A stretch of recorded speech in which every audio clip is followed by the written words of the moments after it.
In my village, there was a forest nobody entered even after sunset. The elders said it was cursed. They said if you had your name being called from inside the forest at night, you must never answer. Most people thought it was just an old story meant to scare children, until the night my younger brother disappeared. My name is Ada. I grew up in a small village surrounded by thick forests and farmland. Life was simple. We farmed during the day and gathered around at night to listen to stories from the elders. One of those stories was always about the forbidden forest. The forest stood at the edge of the village like a dark wall. Even during the day, sunlight barely reached the ground beneath its grasp. No hunter stayed here long, no farmer cleared land near it. Everyone avoided it. My grandma warned me about it countless times. That forest is alive, she would say. I always laugh. How could a forest be alive? One evening, my younger brother Chike went to gather firewood. He was only 12 years old. The sun was already setting when he left. I told him to hurry. He smiled and ran off. Hours passed, night arrived. Chike did not return. At first, we thought he had stopped to play with friends. Then we searched the village. Nobody had seen him. Fear began to spread. Men carrying lanterns formed a search group. They searched the farm, the river, the old road. Nothing. Then one hunter found footprints. The track led directly towards the forbidden forest. The entire village fell silent. That night, nobody slept. Around midnight, I heard a voice outside my window. Ada! My heart stopped. It sounded like Chike. Ada! I rushed to the window. Standing in the darkness was my brother.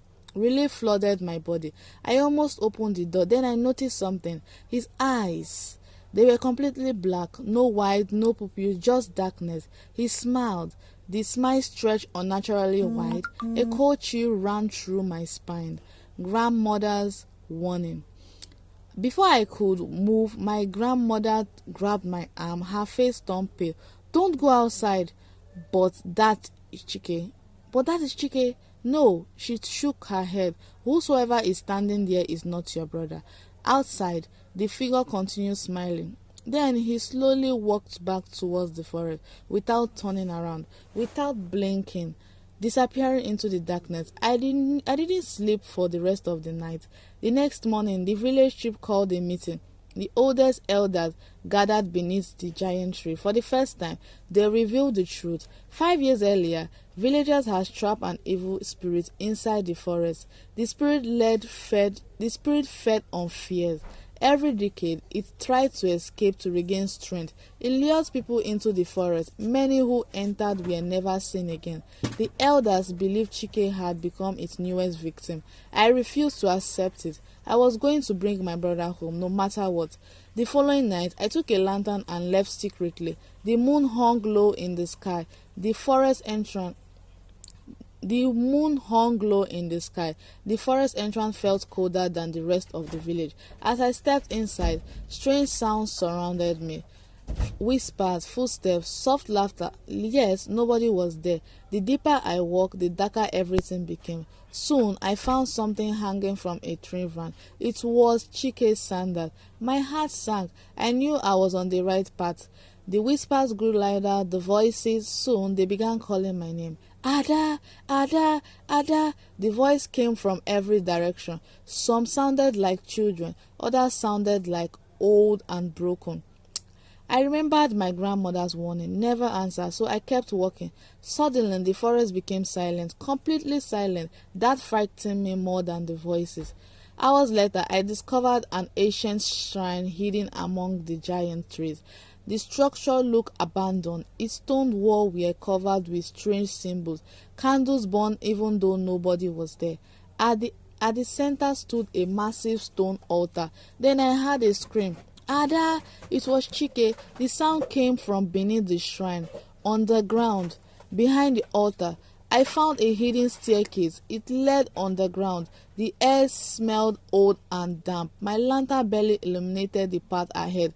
As I descended deeper, I saw figures standing against the wall. Dozens of them, men, women, children, missing villagers from different generations. Their eyes were closed. They stood motionless like statues.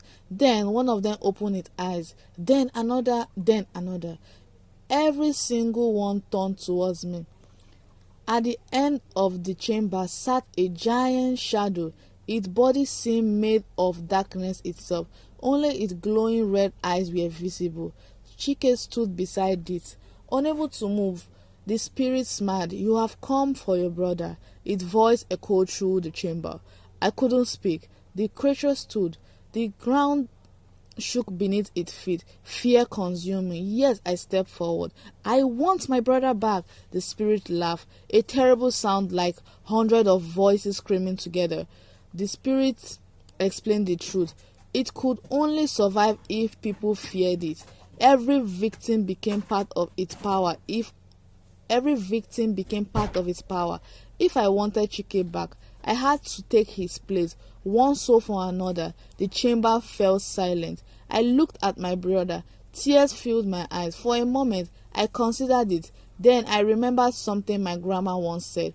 Evil survive when people surrender to fear. I raised my lantern. The spirit recalled. For the first time, it looked afraid. The flame wasn't ordinary. My grandma had secretly blessed it before I left. The light grew brighter. The shadow began retreating. The trapped villager woke up from their trance. The spirits roared in anger. Darkness exploded through the chamber. The voice cracked. The ground trembled, but I kept moving forward, step by step, holding the lantern high. The lantern struck the spirit directly. Its body began breaking apart. Pieces of darkness dissolved in smoke. The creature screamed, then vanished. The underground chamber started collapsing. I grabbed Chike by the hand. Then the villager ran toward the staircase. Everyone fought to escape. Stone fell around us. Dust filled the air. At the last moment, we reached the surface behind us. The shrine collapsed completely. The forest became silent. For the first time in decades, the forest became silent for the first time in decades. Weeks passed. Life slowly returned to normal. The missing villager reunited with their family. The curse appeared broken. Everyone celebrated, but one night, while lying in the bed, I heard something outside my window. A whisper, soft, almost impossible to hear. "Ada!" I froze. Slowly, I looked toward the darkness outside. Two glowing red eyes stared back at me from beyond the trees and then disappeared. Maybe the spirit was gone, or maybe it was waiting.